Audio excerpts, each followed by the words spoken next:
नमस्ते श्री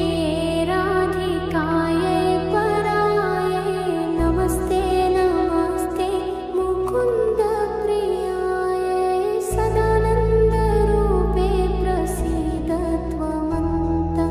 प्रकाशे सुरन्ति मुकुन्देन सार्धम् नमस्ते श्री राधिकायै परायै नमस्ते नमस्ते मुकुन्द प्रियायै सदानन्दरूपे प्रसीद त्वमन्त प्रकाशे सुरन्ति मुकुन्देन सार्धम् स्ववासोपहारं यशोदासुतं स्वदत्यादिचौरं समाराधयन्ति स्वदम्नोदरं यावबन्धाशुनीव्य प्रपद्येनो दामोदरप्रेयसीं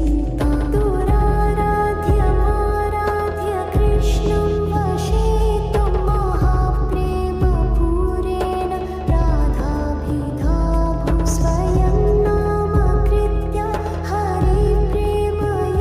च प्रपन्नाय मे कृष्णरूपे समक्षं मुकुन्दस्त्वया प्रेमदोरेण बद्ध पतङ्गो यथा त्वामनुप्राम्यमाण उपक्रीडयन् हार्दमेवानुगच्छन् कृपावर्तते कारयातो मयेष्टि व्रजन्ति